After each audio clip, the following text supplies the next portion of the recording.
Welcome to Just Asia, AHRC TV's weekly human rights program. These are the headlines. India to introduce death penalty for child rape. Indonesian court sentences Novanto to 15 years imprisonment for corruption. Another transgender woman killed in Pakistan. Cambodian paper Phnom Penh Post sold. Nepal's government aims to reduce democratic space for civil society. Urgent appeals from Indonesia.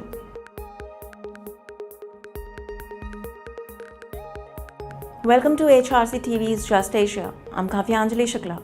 This week, Just Asia begins with India, where the government has cleared an ordinance introducing the death penalty for those committing sexual assault of children younger than 12 years.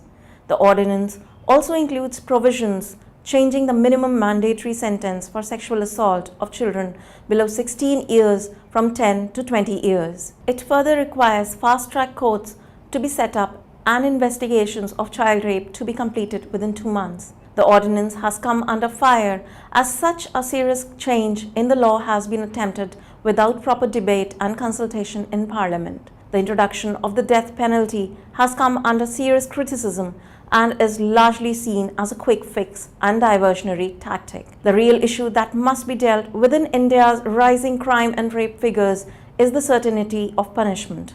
And this is only possible when the country's criminal justice system is up to the job of effective and independent investigation and prosecution. Rather than setting arbitrary timelines for investigation, the government should go about improving the policing system. Rather than imposing the death penalty, the government should improve the prosecution and judicial systems to ensure that criminals are in fact adequately punished in a timely manner.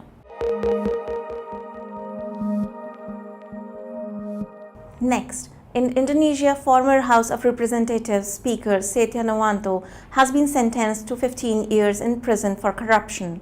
This is a landmark ruling by the Jakarta Corruption Court.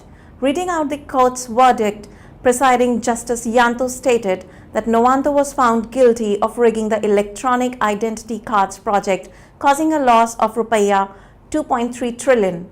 The court ordered him to pay Rupiah 500 million in fines and restitution. Indonesia's Corruption Eradication Commission have also indicted Frederick Yunadi, Novanto's former attorney, for obstructing the commission's investigation. Yunadi has been accused of manipulation to enable Setya Novanto to be admitted to Medica Permata Hijau Hospital in order to avoid the commission's investigation. The lawyer reportedly asked doctors to change Novanto's diagnosis to road accident, although such an accident had yet to occur. Dr. Biminesh has thus also been named as a suspect in the case.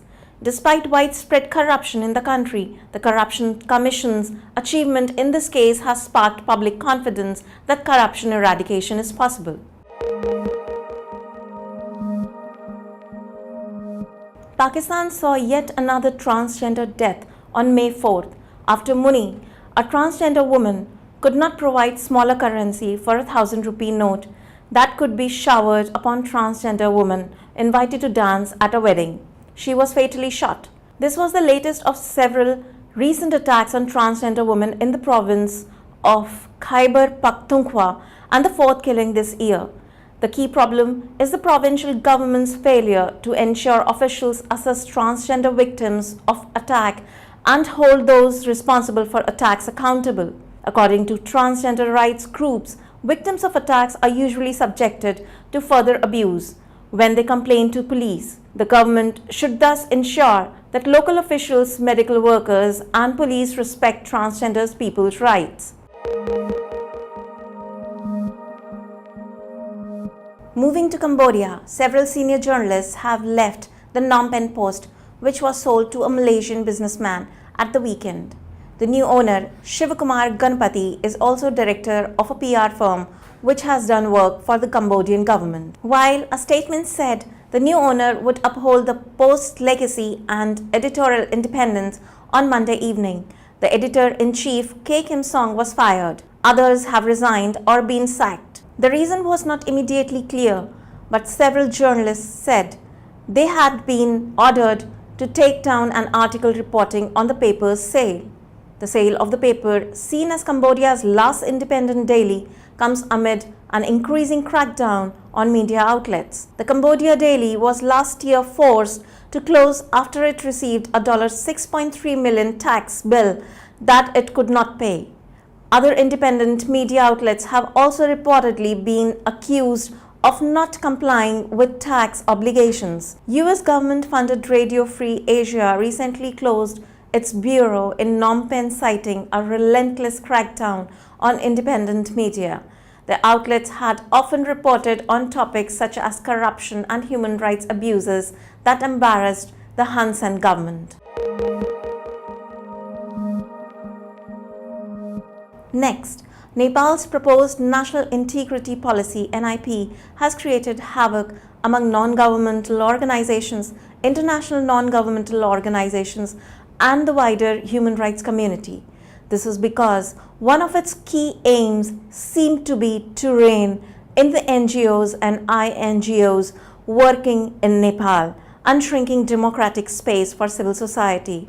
Drafted under the previous government, the NIP was polished among stakeholders in April 2018. As it stands, the proposed policy will create unnecessary hurdles for the NGOs, INGOs, including human rights community in Nepal once it comes into effect. Consisting of 17 different sections, Section 9 relates to the activities and conduct of NGOs and INGOs. In particular, it places restrictions on how these organizations can spend money, what issues they may work on, and requires them to obtain permission before sharing their reports and publications. The proposed policy will thus adversely impact human rights work, including freedom of expression, freedom of association, and freedom of assembly, democracy, and the rule of law. This move by the Nepal government is on par with global trends to shrink space for civil society.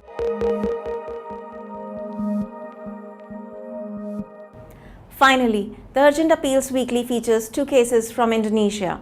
In an update to the case of Mr. Analdi Bahari, who was charged for his Facebook entries, the court found him guilty of disrupting public harmony and sentenced him to 5 years imprisonment and a 100 million rupiah fine. During the trial, the judges ignored all evidence submitted by Analdi and only considered that presented by the public prosecutors. Also, in Indonesia, the police attacked 6 public lawyers from Yogyakarta Legal Aid who attempted to meet with students arrested and detained at the police office. The students and one other person were arrested on the commemoration of 1st May 2018 International Labour Day. That is all for this episode of Just Asia. For more on these and other issues, please visit www.humanrights.asia or www.alrc.asia/justasia. Thank you for watching and see you next week.